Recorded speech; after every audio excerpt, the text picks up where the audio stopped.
Montgomery Community Media's 22nd annual NPO Day was created to improve the sustainability among nonprofits organizations in Montgomery County and the Washington, D.C. metropolitan area. During these tough economic times, nonprofits are especially hit. However, with the internet and social media so prevalent in our society, there are opportunities to help nonprofit organizations generate revenue and get their word out to the community. Today's speaker is Aaron Overton, the founder and chief executive officer of Heatherstone, a company that provides an array of new and social mediums to various organizations. Mr. Overton discusses how your nonprofit can generate $50,000 in 30 days with the helpful use of social media. I was thinking about titles for this, way in advance, like last night, and I said, the title that made sense here was 50K by Christmas. Because how many of you are actually raising money for nonprofits today? Or in general. Okay, so how many of you think that another 50,000 between now and Christmas would be good, right? That's kind of compelling, right? I think even those with budgets of a couple $1 million could probably stand to do that. So let's get into some things about like what's compelling and what you can do to try to get to that. So this is just a summation. Like, how would you say, like, if we're going to try to get to $50,000 between now and Christmas, what are some of the things that we would want to do? We would want to tell a compelling story, right? And that's kind of something that Merlin alluded to in here, like right up front, is that the social media by itself isn't going to be enough. The story behind it has to be significantly compelling. So we're going to talk about some aspects of that. You also have to create a sense of urgency. Raising $50,000 between now and next year is not very urgent, but between now and Christmas would be incredibly urgent because we've got hardly any time left to do that. You want to start with some established progress, and we're going to talk a little bit about how you do that. You want to make sure that you're using some tactics and some tools that are going to support what you're trying to do, and then you want to make sure that you're tracking and measuring what you're doing because, as I'll mention again later in here, if it isn't measured, it never happened. Okay, so let's get into some of these and go forward. So here's two pictures of me. Look at that. So wouldn't you say that maybe there are two different stories being told here? There's the guy on the left who is about twice as handsome as I am. Somehow, I don't know how that. I love this picture because somebody else took it, and I'm like, wow, that's great. And for those that might be wondering, those are not actually my hands. If you see the full picture, you get to see the back of Cliff Chiat, who is the president of Washingtonian Custom Media. And he was up in close and talking, and like there's a big story going on there. He's like, and you're going to be I'm going to do this, and that's like, and any of you who might know Cliff, who's well known around Montgomery County, can probably imagine him doing that. The other one was like I was on vacation. I was like on a little tiny plane that was going to fly from Seattle up to Vancouver Island for a weekend. And that is a completely different story that's going on. So same person, right? But two tremendously different stories. So the story that you go out and you tell to people can vary widely, even if you have the same material to share, but how you present it is going to be kind of critical to what it is. So what you want is that your story is going to be one that is compelling. And so I used to live in Seattle, so you're going to see some Seattle photos in here. I'm a former Microsoft employee, and one of the things I was doing for a while was these walks around Seattle, like I was Seattle City Walks, as I was calling them. And I'd only managed to get through a couple % of the city. I was tracking them all with a GPS device and everything and saying, oh, here's where it is. Well, one of the things that I started to see as I was walking around the city a lot, it was great exercise. I was much thinner than I am now, were these bikes. And you'll see they're all painted white. They're all mashed up. And I wanted to go and like show you like gocycle.org, but it's been hacked, so you can't get to it. But this was number 20. So what they were doing was telling an incredibly compelling story about bike safety and watching out for bikers on the road. Seattle is like got a lot of people who like to bike when they move around the city, but unfortunately that means that from time to time some of them get struck and hurt or killed. And these bikes were just positioned in places where accidents had happened all over the city. And they were numbered, and they had the website address. So wouldn't you say that this is a pretty compelling story? Would you say yes or yes? Yeah. Yes, right. So if you can be as evocative as this kind of display in your social media or really in any kind of your presentations, then you're going to be successful at trying to do the things that you want to do with your organization. So let's think about a couple more examples. What I have is on the left. On the left are things that are compelling. On the right are the exact same things, but not so much in terms of compelling. So think about this. If somebody says that, hey, what my organization does is provides parents for orphans, right? Now that is one thing, but if what they do is adoption support, the first, Parents for Orphans, is something that you can immediately, it grabs you and connects with you, and it says, hey, I support that. Another example, I'm a member of the Rotary Club of North Bethesda, and I'm wearing my pin so that when they try to fine me for not having my pin on during a media event, no fun for them there. But the Rotary Foundation is a great thing to donate money to, and that's part of what I do with my time out there. But the mission of the Rotary Foundation is to eradicate polio. That's the #1 mission.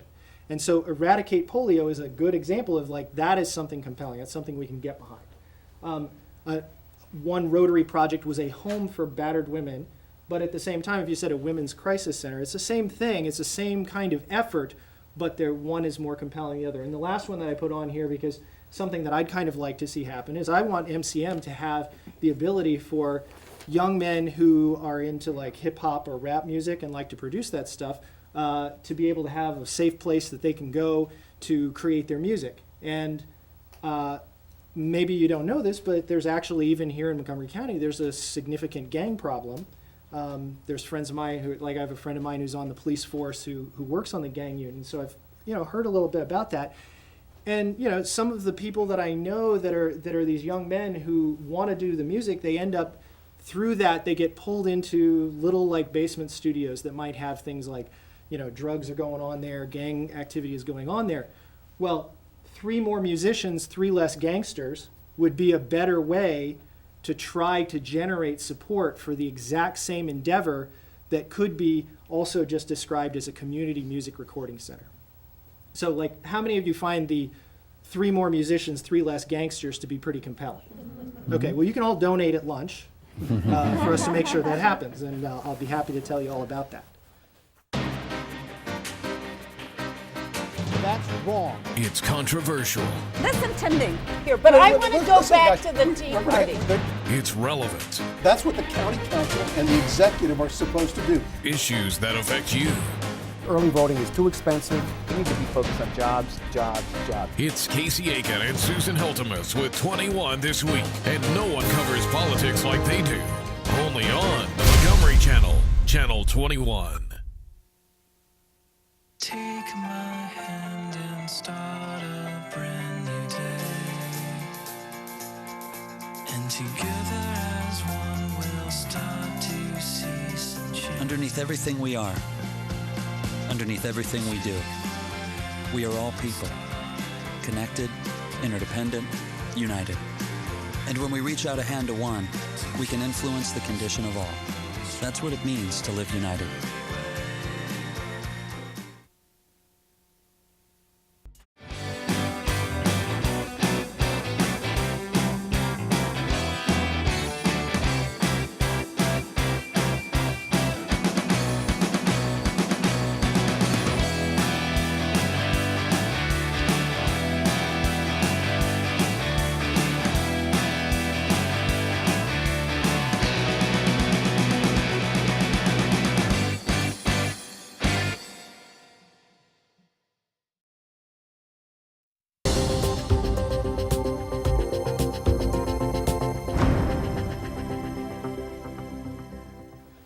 So the next part of this is that as you think about that story, let's talk about how that comes back to the social media aspect.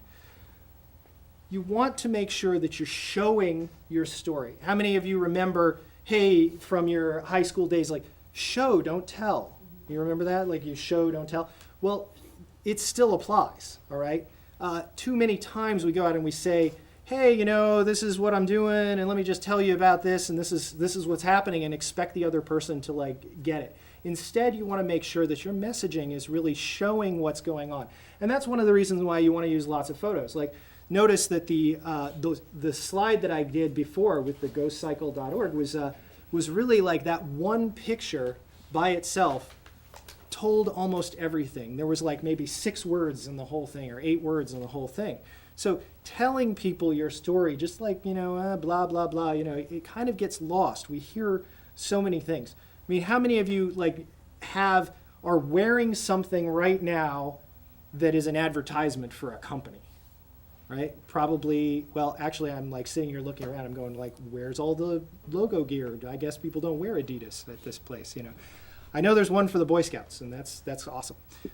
Anyway, but using photos and the gallery aspect of Facebook, for example, is a fantastic place to get your photos out there and to show them. And to that end, I will point out it does not have to be terribly difficult. And you're probably wondering, like, hey, why is this guy pulling out his phone? Aren't we supposed to turn the phone off? Well, that's because I'm going to take a step back, and I'm going to take a picture of you all, and I'm going to put you on my Facebook, okay? So let's just do that right now. And everybody want to say, like, wave a little bit here? All right. Okay, so now this will be up on my Facebook in a few minutes. If I were to take a break and type the caption, I'll probably actually send that once I finish up here. But you'll be able to go on my Facebook and we'll be able to say, hey, this is what's going on. So today's activity itself is even being shared through social media, but it's going to be a lot more impactful when people see that coming from the photos that they're going to see from me, because they're going to see all of you, they'll see the bright lights, they'll see the cameras in the back, and that will make a lot more of an impact about the things that I'm out there doing. And that's my, you know, for-profit business. Like, think about how much more it is when you expose that with your nonprofits. Now, I know not every nonprofit is. Of the people who are here who have nonprofits, how many of you are doing work that could be considered philanthropic or charitable work? Okay, then how many of the nonprofits are maybe like professional associations or something like that? Anybody? Okay, so mostly what we're talking about here today is going to be most of you are trying to like raise money for some activity.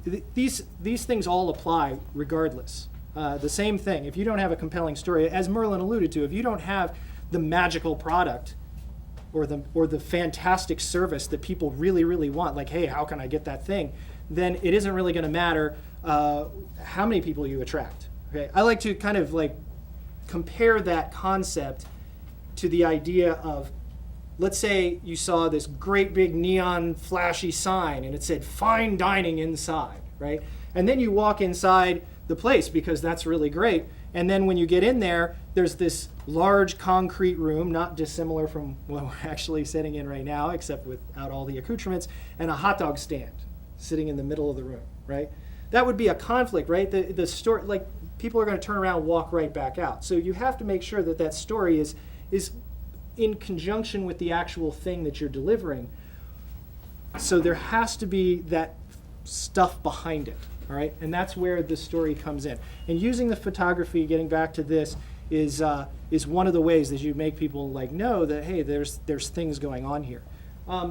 You can drive those photos, like, not just through things like Facebook, but also like for the longer term, you can put things on your website in the form of galleries. And one way to drive those galleries, if you use a tool like Flickr, which is one social media tool that if you have not considered using is a great one to use, as you add new photos to it, you can place little components that automatically update on your website as well. So that's a way to continue to have that feed through to something that you have long term.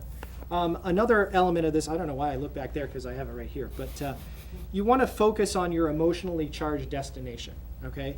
So what is the thing that's going to be really, really compelling? And that's why, like, when we sit here and we say, for you guys, $50K by Christmas is really compelling because you know what you're going to do with the money, okay?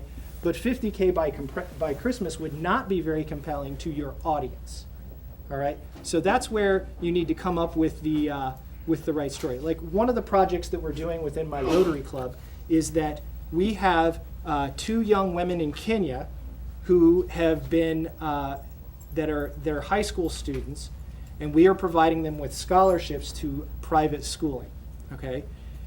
The story behind the change in their lives is way more tremendous than saying, hey, your donation of $100 goes to our Rotary Foundation and we do charitable work, right? So you want to focus on that. Jumping around here, that also kind of brings us to this concept of getting the beneficiary involved whenever possible. Now, sometimes that's not the case. Like when I mentioned the thing about the adoption aspect, there are adoption agencies that want to invite prospective parents to come and meet with prospective kids to adopt, and you can sponsor those, but you can't advertise them because you never know who's going to show up if you're not careful.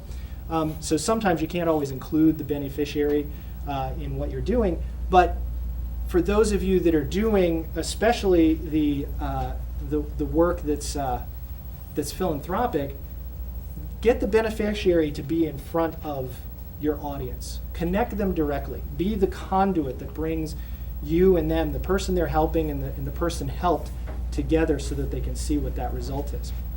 So taking a step back to it, the video is a great way, of course, to do that. We're going to have a lot more about video. I know that our second speaker today is heavily involved with video, so I don't want to jump all over his presentation that way. But the video doesn't really have to be polished. I mean, I was talking with somebody here in the audience before we got started, and he was saying well, which one do you pick? Do you pick YouTube? Do you pick Vimeo? Do you pick, what do you pick? And I was pointing out, YouTube was the 35th or 38th or some such most popular site for video sharing at this one point. Okay, so it wasn't first or second or in the top 10. It was in the 30s somewhere. 90 days later, it was the most popular video sharing site on the internet, and Google bought them out within 30 days after that. So they went from nowhere to the top of the heap, and the guys who created it suddenly are all millionaires because that's how fast these things can change. So if you sit and you wait, and the more time you spend researching which one of these things to use, the less time you're actually getting your message out there. So don't worry too much about which one. Right now, if you know YouTube, you can go down to the store, you can buy a video camera, you could do it right from a phone or whatever, and if you take a compelling video that involves your beneficiary and has that emotional charge and post it, you will be making progress today. So you can make that progress absolutely today. Well, if you want to do 50K by Christmas, doing something today seems like a critical step in getting that, because if you wait and do 2 weeks of research, you're halfway there and you're not going to make it. And then, as I said, make sure, just keep reminding yourself, am I showing or am I telling? So let's move on. I guess we'll do the Q&A at the end here if there's any questions about this. So let's talk about urgency. This is a picture of the Space Needle, I think, because it's way back there in the background, right? So this particular photo, if this was your sense of urgency, does this feel like, hey, we should go to the Space Needle? Does this feel urgent? Not really, right? Does this maybe feel a little more urgent? No. I'll tell you, that day I did actually do that walk, but I was all blistered and everything by the time I got there. But boy, you get here and it's this feels urgent. Oh man, we totally have to go there. That's so cool. Let's do it. Okay? So that is kind of so not so urgent, more urgent. And that's the kind of urgency that you want to try to bring across in your campaign. Let's say you wanted to raise, I'm going to pick an easy number, $600,000 in the next year. Okay, let's say you wanted to do that. Wouldn't it be better to do 12 $50,000 campaigns? Because each one has only 30 days to raise $50,000. So those of you that registered for this over 3 weeks ago, raise your hands. That's right. Okay. How many of you registered over the Thanksgiving holiday? Oh, yeah. See. Okay. Half the audience here is all just signed up. When it's urgent, there's action. When it's not urgent, it's really easy to just kind of let it go. All right. And that's going to apply in your social media as well. So if you don't have an urgent message, you're not going to get any action, no matter how worthy and compelling it may seem. Not to pick on our fine host, but we had the title. When I saw the title, it's like Free Fund Development Seminar, right? Now, it was kind of funny. I was like, oh, I want to ask the audience, like, so how many of you would be more likely to come to the first one versus the second one, 50K by Christmas? But of course, you're all here. So the first one got you here, right? The people who are in the empty seats, which means they're not, of course, they'd be raising their hand. Oh, I'd definitely have come if I had heard the second one. And just, I wanted to give this comparison, like, this really hits home. Like, if you had seen 50K by Christmas, you'd be here with 8 guests, right? So it's a little more likely. So let's talk about a little bit of the social media and urgency. So how many of you are using Twitter right now? Okay. How many of you have the foggiest idea of what it's about, like what you're doing with it? Oh, you all okay, well then you should all come up here. You have no idea, right? You have no idea. And I will tell you that almost nobody knows what they're doing with Twitter, okay? Like, those of us who are professionally in social media could probably sit there and go, well, you know, really, we just really have no idea what Twitter is doing, right? It's great for things that are the cutting edge of happening right now. How many of you are following what's going on Twitter right now, this very second? Not a one, right? And the reason why is because it's very, very hard to follow, okay? Doesn't mean that you can't use it. Doesn't mean that there aren't reasons to use it. Here's a great example of a way that you could use Twitter if you owned a restaurant. Let's say it's a snowy evening in December and you've got a bunch of steaks in the back and they're going to go bad in the next 24 hours. Twitter would be a great way to say, hey, come in, mention this, 25% off your steak tonight. Okay? There's a sense of urgency there. That's where Twitter really excels. It's about urgency. But you have to be able to have an urgent message and you have to be able to get it out there. And I would highly recommend that if you are using things like Twitter, be sure to also take the Twitter posts and have them automatically feed over and display on your website. Have them automatically display over and put on your Facebook or in your LinkedIn or any other kind of social media platform that you've elected to use. Because Twitter by itself is very, very hard for people to follow. It's a great record. It's a great research tool. It's great for like the cutting edge news, like, you know, what do you mean like Egypt's latest government is falling? Like, you know, well, we kind of know that because of things like Twitter until they cut the lines, right? So I will point out, though, that Facebook is also about right now, especially since there's more people on it all the time. In fact, how many of you have employees? And how many of you, well, I'm not seeing a whole lot of hands, but those of you that have employees, what do you bet your employees are on Facebook right this second, right? Because you're over here, right? Okay, there's a lot of Facebook going on at every second of the day. So when you post something on Facebook, you're going to get just that kind of response that you probably were hoping to get out of Twitter, all right? Because that's really kind of where they are. So it's something to remember. You want to go to where your audience is. And this is a good place to kind of bring that up. Like, where is your audience? Where do they live? When I was at Microsoft and we were doing bug tracking through the system that we had built there, it was called Microsoft Connect, and it allowed like the community to come in and give feedback on the products that we were building. And part of the tool was that you could go and report a bug. Well, the problem is that the bug was going into this hole somewhere, and it wasn't necessarily coming back out. In fact, for those of you that use Windows, have you seen those little things, would you like to report this error to Microsoft? And you click no, and nothing happens. And you click yes, and nothing happens. Well, I will tell you that I know the guy that gets those messages, okay? There are terabytes of data of all that stuff, and they really do things with it. They build some like, hey, here's the top 10 things that are being reported through that system. So the next time you see that, you should probably click yes, because if you don't, then they don't know. But the reality is that a lot of that kind of feedback from bug reporting from this system that we were building wasn't getting to developers. And part of the reason is in our first pass of it, the developer had to go and look in that system. but that's not where a developer lives, right? The developer lives at Microsoft in two places. One place that he lives is in his code writing tool, Visual Studio, and the other was in the product that at the time was called RAID, or Product Studio. It was kind of transitioning, which is their bug reporting tool. So one of the things that we had to do was figure out a way, and part of my job, and one of the things I'm happy to say we were successful with, was getting the data that was coming in from the website to appear within that Product Studio bug reporting tool in the exact same place that a bug reported by the tester was coming in. And that allowed us to start actually attacking bugs that were being reported by the community because it was coming into where they actually live, okay? So you want to think about where your audience actually lives. And the reality is that your audience is probably living in a couple of places. They're probably living in email. They're probably living in Facebook, okay? Everywhere after that, less so. So you have to be thinking about that. Where does your audience live? And that's why Facebook is such a powerful place to put your message.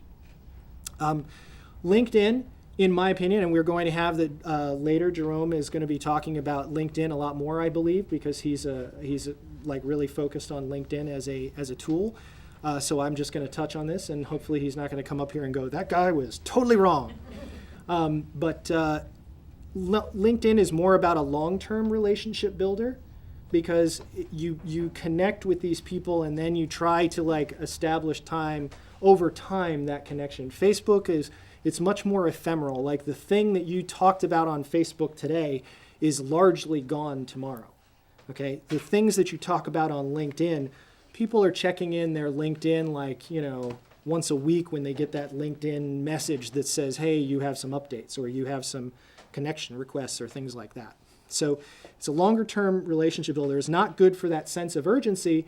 It is really good for building a long-term audience. And there's nothing that says that you can't invite your LinkedIn connections to come over and look at Facebook. Okay. Montgomery Community Media makes it easier than ever to search for and view great Access 19 and Montgomery Channel programs. Shows you want to watch when you're ready to watch them, all in one convenient location. Simply go to mymcmedia.org and hit On Demand. You're one click away from thousands of great locally produced shows for the whole family. Stay in the loop and stay connected with mymcmedia.org. Never off, always on demand. I'm a big believer in the power of we. It's time for you to raise your hand. Go to serve.gov and get involved in something you believe in. We weren't born to follow. Are you with me?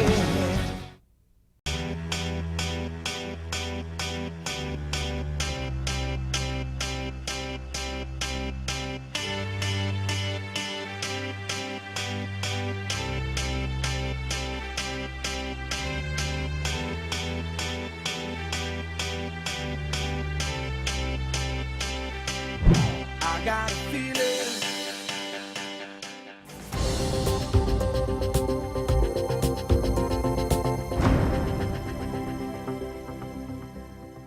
Don't forget that when you're dealing with a sense of urgency, it's okay to use things like chat and Skype, or, frankly, I didn't say it here, but pick up the phone, right? And just call some people and get them engaged and thinking about your story right that way, because that's something you can do that's very immediate. And it certainly has a sense of urgency, because when somebody calls you on the phone, cuts through everything and gets right to it. Now that means that some people, they're not even going to want to hear that message at that time, and that's okay. But if they're on Facebook chat, there's nothing that says that you can't pop open that little chat thing that's down there in the lower right that you're not sure, like, what are those 8 people doing over there and why am I on the list? It's okay. Click it open and say, this is what we're trying to accomplish today. Spread the word. Help me out. Let's find some more, get my story across. And then the last part of a sense of urgency is that a sense of urgency isn't established except for with a deadline. Because if you say we're in constant, anybody who's in constant fundraising mode, it's like, oh, they're coming and asking me for that money again. They don't have any hard deadline. If you have a hard deadline associated with it and you mention it all the time, well, we're trying to get to where we want to put 3 homeless people into an apartment by Christmas, okay? If that's your message, well then it's a compelling story. It's people getting off the street by the time that a major holiday comes around, and it's got a hard deadline, and it's urgent because it's not that far away. And then it's like, wow, I really don't want to see those 3 people. And it's like, and the 3 people are this guy, Bob, and it's like, that's very like in your face, urgent, strong, compelling. This is the actual change you're going to make in the world right now. That's the message that you want to get across. And if you interrupt somebody on chat and you say, dude, Bob's still going to be on the street if I don't get some help here. You got some ideas? Can you help me out? Can you spread the word? That's going to be a lot more compelling. It's going to be a lot more urgent. You're going to get your message across. So let's move on. Sharing progress. And progress is a tough thing here. You don't really want to start your social media campaign until you have a little bit of progress that you can show, okay? Now, anybody who's been in the kind of the fund development world for a while probably is already well aware of this, but it's worth repeating because it's very important. If you don't have progress, don't start sharing it widely yet. Get a little bit at least, because who wants to be the first $100 contribution to $1 million fundraising campaign? Not really. There's some video game players that, first, they get on the forums. I was like, I'm first comment. There are people like that, but they're not the ones donating any money to your campaign. They're not the ones who are helping you out this way. So if you need to, though, you can create progress. Let's say you wanted to raise $50,000 between now and Christmas. There's nothing that says that campaign didn't start 30 days ago, and you raised $10,000 in November. So you can start your campaign and say, we've got 10,000, only 40,000 to go. Only, of course, with the more compelling message that is something other than, hey, give me your money. So you can start with something that's already been going on so that you're starting right away and you're not pausing to like wait for that first little bit of gathering.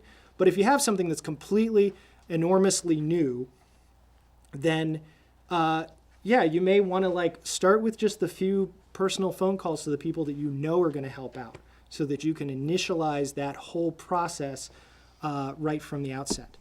And then once you are actually get going, it's time to start making sure that there's movement and sharing all the time.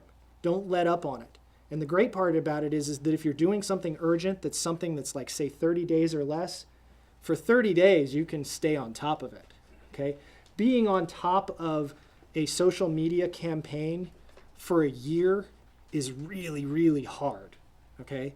Being on top of it for 30 days when you have something that's urgent with a clear goal and something that's really emotionally charged is a whole lot easier because there's almost anything that you can do for 30 days.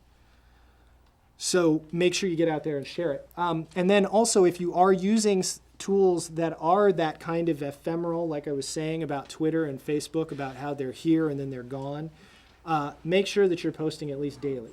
It doesn't have to be a big deal. It can be something small, but talk about it every single day. Okay. Now, the best part is if you plan it out in advance, as I'll show you in a little bit here, you can make sure that you have it planned out and you can write a whole bunch of your updates ahead of time. So that doesn't mean that you have to write them and sit down every day and write it, but you do have to get that material together. I just saw the funniest duck walk in the whole world as somebody tried to duck under the cameras. That was the greatest thing. Then there's the thermometer display. How many of you have seen that? There's a fundraising and there's a thermometer. Of course, if you're raising money for a homeless shelter, does a thermometer make sense? No, probably not. But a nice big old picture of a guy in a house and you reveal a little more of the picture every day might be a different story. I'm going to show you one example, even though this was from my for-profit world. This I called it cat tracks because I have a couple of products that I've been working on that have tracks in the name. And this, you'd be wondering, oh, does the guy find homes for cat? No, it has nothing to do with that. I was a couple years ago when I was starting this business and we were trying to get our first batch of customers in the door, and there was a monthly fee associated with one of our services. I had a certain number I wanted to get during the course of a year. And the very first guy I went to talk to, I had no idea if he was going to go for the price that I had said. So I walked in there with all this trepidation and everything, and he heard the price and he went, "That's it?" I'd pay that to see two cats fornicating. Only he didn't say fornicating. He said something else. And it was just, I just draw. Did he really just say that? Okay, well, one good part is he took all the stress out of asking people about it ever again. I had no problem selling this product ever again. But thereafter, every time that we sold one, between my wife and I, we were like, look, we got two cats, right? So here is our cat tracks where I said I want to get 80 cats by the end of the year, and this was showing the progress. It was simple to build, and it allowed me to put this up to where someplace where I could go look at it at any time and see my progress. And the ones that are pale there are the ones that I hadn't acquired yet, and the ones that are filled in are the ones that we had acquired. And I also gave my wife the link to it so she could go on the web and take a look and see the progress like at any time. So you can build something like this, but connect it back to something that's meaningful to your campaign, and then share it and let people understand the story, okay? Make sure that it connects to what it is that you're trying to do, even if it's in a kind of goofy way like this. Okay, so a little bit more specifics because we're running, we got about maybe 10 more minutes, 5 more minutes, and then we're going to like switch over to some Q&A opportunity here. We have till almost noon, so we've got like 25, I guess, total minutes, but let's get through a few more of these pieces. So this is a sample monthly plan. This is the kind of work, like, you know, in a little bit of a self-serving way, this is the kind of work I do, is helping people come up with these kinds of plans. Notice that this was a plan that I was actually preparing for ourselves, for our own work as we were doing in August. So we were talking about different theme styles. And so the first part of the plan says, here is, at a very basic level, what we're going to be talking about. Okay. Then I said, okay, on the blog, here are what the blog articles are going to be about. Here's what we're going to talk about on Facebook. Here are the Twitter hashtags that we want to make sure that we quote during the course of the month, okay? And I'll tell you a little bit about what a hashtag is here in just a second. Here are the Twitter users that we are going to target for conversations, and then what is going to be the basic theme of the newsletter that we'll wrap up the month with, okay? So the idea was a weekly blog article, regular Facebook postings, the Twitter hashtags for the Twitter conversations, so that we're not just blah, I'm leaving the bathroom now. You know, you don't want to like do that. That's not going to help your cause any. But if you're focusing on certain hashtags, which are, how many of you know what a hashtag is? Okay, not everybody, so I'll say it. A hashtag is a topic that, by using the # or hash symbol followed by that subject, is a way for people to search through Twitter and follow specific things. And then the ones that are the @ down there, the @ is followed by a username, and that is a targeted comment. So if you wanted to say something to me on Twitter, you would say @HeatherstoneWeb, and then the rest of your message, you'd put that @HeatherstoneWeb in there, and then that I would know, and Twitter would recognize that as part of a conversation with me. Okay, so it's worth looking up like what that means. So we said, okay, we're going to follow these, we're going to hit these hashtags, and we're going to hit these users so that the conversation we're having on Twitter is sensible and is directed. So let me just skip ahead here and see where I have it. Oh, it's later in here. But I'll jump ahead to this point. So because we're talking about the hashtags, hashtags.org. You probably want to write that down. Hashtags.org is a great place that you can go and research what hashtags are already in use. If there are a group of if there's a tag that's already in use, like you'll notice here on this list, I had #WordPress or #WordPress, or I have #WooThemes. Those two are established topics people are already talking about on Twitter. They're already using those hashtags. And so by my posting information and using that hashtag, I'm going to get involved in that conversation on that topic. Okay? So if you can find tags that are appropriate to what you're saying, what you're talking about, and hashtags.org is a place that you can go and search that out. Now, once you do that, you can then go and get onto Twitter and search around and see who's using those hashtags, what users are using those hashtags and have a large following and are having a real conversation. Because there's lots of Twitter accounts that are just reposts of things. What's my time here, Tony? Do I have more than 2 minutes? Okay. So if you have, if you are getting a list of the people who are having that conversation and have a big list of followers and are having real conversations, that's a person you want to engage with. But you want to engage with them in a genuine and real way. I've got another slide a little bit further along that lays out some of these kinds of tips. So let's look at what a sample weekly plan might be. So this particular plan was for the last week of a given month, where I said, okay, so the article, by planning this out in advance, and said, okay, the article for this week is going to be how to show, oh, look at that, how to show, not tell that you are an expert. And it was all about like service provider people and how to like use your articles and your social media to make sure that you get across the fact that you're an expert. And then Facebook, I was going to be posting about, or we posted about like what some good sites for the professional expert would be. And then the newsletter that was coming out, that was a month of, hey, here's like a recap of everything that was going on. So this, if you plan these out in advance, the idea is you sit down and you plan out a week, a month, or a quarter at a time, so that the progress you make over that time has a known kind of heartbeat of like, I'm going to talk about this, and then I'm going to talk about this, and I'm going to talk about this, and they all follow the same theme. And then ideally, you then go and like, let's say you're doing one weekly blog article and you have a quarterly theme. Now you can go and sit down and say just, oh, I'm in writing mode, and not just write one article, but write 13 of them. Or write 5 of them, and then do another batch of 6 later, that kind of a thing. Or farm it out to somebody, and they'll have time to research and write the articles. And you can post those blog articles, or you can prepare some of the things that you're going to talk about on Facebook, or you can prepare some of the Twitter posts that you're going to do. You can actually do that in advance. And then there's various tools that might let you kind of like push them out to the social media, and then it'll auto-publish right on that date. If you've ever seen somebody who publishes a blog post at 9 a.m. every Monday morning without fail, it's not because they got up at 7 every Monday morning and said, oh, it's 9 o'clock, okay, I guess I'm done, click. It's because they wrote them in advance, okay?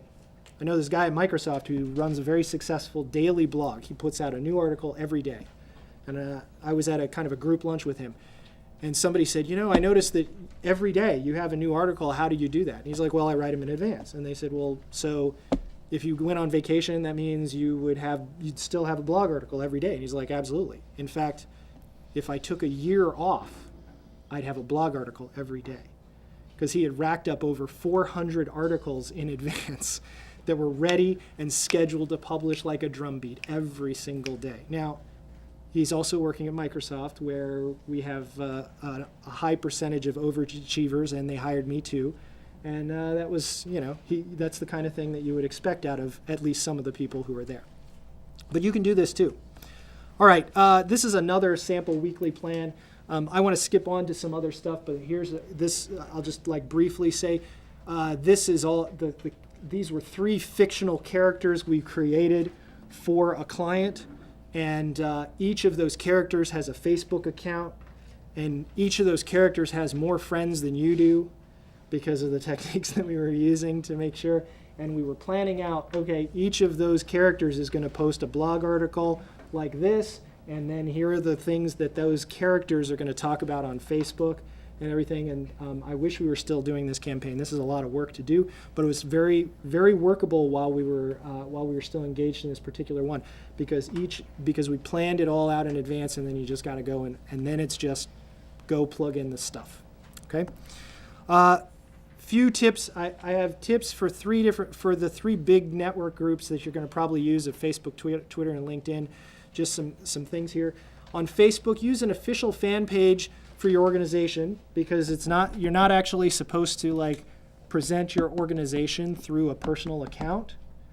But then go ahead and consider a separate fan page for your campaign if you have a specific activity that's going on. And then finally, use a personal account, but probably not the one where you've put all your drunken photos from the weekend. You can create a separate one. Keep that one private, and just for your real, real close personal friends, the ones who were there, pouring the beer on you at the time or whatever.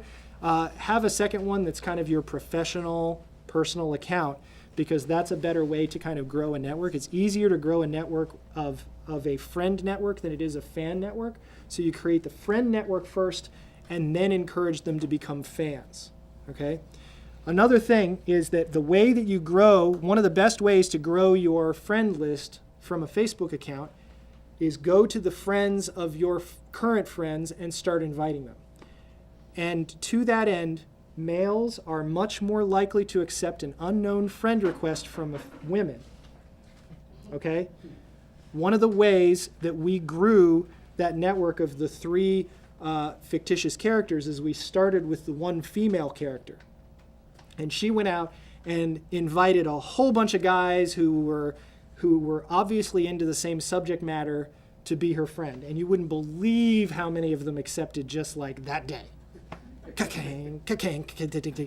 Then you go to, now you're friends with like 60 people. You can go out and invite their friends to be your friend, and so on and so forth. And if you're trying to grow a group like that, that's how you get that rolling. So if you start with if you're, sorry to say, but pick the female in your organization, and that's who should be on the Facebook page. And if you got to make somebody up, I guess that's okay too. Depends on your topic area. And then grow, like I said, grow the personal account and then recommend the fan page. Some tips on using Twitter. I already kind of went into this. So you want to use hashtag.org to try to get to your right hashtags. You want to then explore them to find the prominent community members, and then you want to engage that network of those targeted users with your actual genuine, for real conversations, not just like throwaway links or like I'm just mentioning your name because I saw you on this list. Actually get out there and initiate conversations. And that's work, but it is work that will allow you to use the network to actually grow your audience. And for those of you that are furiously scribbling, I think that these presentations will be available after the fact. And so it's great for your notes like here right now. I probably should have told you about that about 8 slides ago, right? But boy, it's kind of entertaining to watch everybody. It's like a real uplifting moment to see everybody go, oh, I'm going to write that down, right? So, okay, some LinkedIn ones. Like I said, one of our speakers this afternoon, Jerome, is going to talk a lot more about LinkedIn, and I'm sure he's like a far greater expert at this than I am. But my general, like if you wanted to just pick one strategy and pursue it, start writing recommendations first. Get in LinkedIn and write recommendations for people, okay? Once you've written a recommendation, what has happened? They owe you one, right? Now, it needs to be a genuine recommendation. Don't just go make up stupid things like, that guy looks great in a hat, that's not really going to get you anywhere, but even if it's true. But then you can go and you can ask for recommendations, and then you start going and reaching out to your level 2 connections, the people who are connected to who you're connected to. Again, I'm in a business networking group called BNI that maybe some of you have heard of, and we have a motto there. It's called Giver's Gain, and that applies here as well. When you give, things come back to you. And so look out for the ways that you can help others. Like if you actually look at your LinkedIn account and say like, oh, Bob's looking for a job. I guess maybe I could help him out. That's the kind of thing that's going to grow your list of connections, and it'll mean that the time that you need the help, you'll get the help. And then start early, because LinkedIn does take a lot longer for it to grow. Like I said, people aren't looking at that every day. They're looking at it a little more time in between. I said we were going to talk a little bit about tracking and measurement. I want to leave enough time for questions, so I'm not going to spend a whole lot of time here, and then we're going to be done. So what do you know? That's really the question. Like, what do you actually know about your social media program? This is something that you really want to spend some time on. So not just how many friends, followers, connections do you have, but how many did you add this month? Okay, that's actually a better measure of activity than how many you have, because you might have had those people as your friends or connections for a year, and they could be completely stale and don't even remember who you are. All right, but if the people that you added, the 50 people you added this month are active, live. They just said they liked you. They took that action to say they liked you. That's the thing that's important. What did they do? Why did they do it? And are you reaching out to them? If you're sending out things like newsletters, there's the ability to track who's clicking on what. you should be looking at what content is actually getting eyeballs, and then adjust your future content based on the success of the older content, right? So we sent out a newsletter for BNI, and it was kind of interesting because usually there's a step down. Like if you have 4 articles referenced in a newsletter, the first article typically gets the most click-throughs, then the second one gets a little less, and the third one gets a little less. And when it varies from that pattern, then you know you hit something that was interesting. So the number 1 article was way down, buried way on the right sidebar, halfway down the page, nestled in between 2 other things. But that was only because there was a BNI member who was going to be in a beauty pageant. And so, of course, that was the number 1 click-through. Oh, I'm clicking on that. And it's great because you know who actually did the clicks and can kind of make fun of them at the next director's meeting or whatever. You clicked on the link all the time. But the next most popular event was the second article on the page, and we knew then that article had some value. And so now we have scheduled follow-up articles to that topic. So then you want to just make sure that you use some tracking systems. And I'll show you a two quick slides, and then we can go to questions. This is an example at Heatherstone, we use a campaign monitoring tool for the newsletter systems. It's got some similarities to the Constant Contact or MailChimp or whatever that are out there. This is a tracking page that shows exactly who did the click-throughs and the unique opens and stuff. And so out of there, roughly 30,000, or I guess this was 42,000 people that they sent to, you can see how many opened it and how many clicked and how many unsubscribed or whatever, and you can actually drill down and see all the details about it. If you're not tracking the results of your email campaigns this way, then you're losing data and you don't know what's going on, and you need to try to adjust that. And then this is an example of a simple tool called HighRise. For those of you that use a customer relationship manager to track what you're doing, then you've already got a tool like this. If you don't, HighRise is a very inexpensive tool for doing this, but tracking and saying hey, here's who I talked to and when I talked to them and what's on the line for each of them, this is a really great tool, and you want to have a tool like this. And so you can extend that to everything else you're doing if you're using this kind of tracking. So there's just a quick recap of what we've been talking about here. I threw that in there to kind of make sure that you guys remember what was it all. And with that, this is my contact information, and I'm, of course, available for hire. I think we have about 8 to 10 minutes for questions, if there are any. Any questions? There has to be some questions. We have 8 to 10 minutes to fill up. Yes. Please stand up. I think they want to record you. This is all very interesting, but it's also very labor-intensive. Correct. Nonprofits typically are short of resources and volunteer help. How do you suggest that these various resources be managed to maximize the resources that are available? Well, this is, of course, a great place to go for your volunteers, because volunteers can do this work. What you do is you prepare the plan, and then the volunteers execute. If you go to your volunteers with hey, here's the weekly plan, here's the article that needs to be written, here are the things I want you to say on Facebook, that's one step towards that. The other part is that you don't have to do them all, okay? In a presentation like this, I'm going to give you a broad spectrum of all the things that you can do, all right? And if you have the resources to do it, it works better to have multiple channels. So if you're doing, yes, we have the blog, and then we're talking about related topics on Facebook, and we're posting to Twitter, and we're doing a newsletter, and you want to do all of those things, it can be very, very successful. But as you said, it's very resource intensive, and frankly, that's why there's a whole industry of people like all of your speakers today who are out there working to help companies do this, where, if you don't have the time and you do have the money, you just pay them and they work on this for you. I just want to know your opinion on, the future of print newsletter versus going completely e-newsletter. Mm-hmm. Do you feel like it's beneficial because you have to think about the cost of mailing out these newsletters, but what is your opinion on Okay, so here's print versus media. I've got 2 minutes, and let me just try to quickly give you my point of view on that. Emailed newsletters are dramatically cheaper, okay? They are harder to get the number of people who receive them to look at them carefully, simply because if they see a newsletter coming in from you in the mail, yeah, lots of people, they're just going to throw it away. But it is a written piece, and so some more will like kind of take the time to read that. The email newsletter, it's as simple as click delete or unsubscribe. But you can reach so many more that I think you're largely going to be better off with the email newsletter. But you have to be very careful. Do not buy a list from anywhere, okay? If you bought the list, you don't actually have the right to email those people. They have never given you permission, and that's a great way to get shut down as a spammer, okay? Because that's exactly what you're doing. If you're doing permission-based marketing, like if you are getting people who have agreed to hear from you, then the number of people who get your newsletter and actually read it is going to go up tremendously.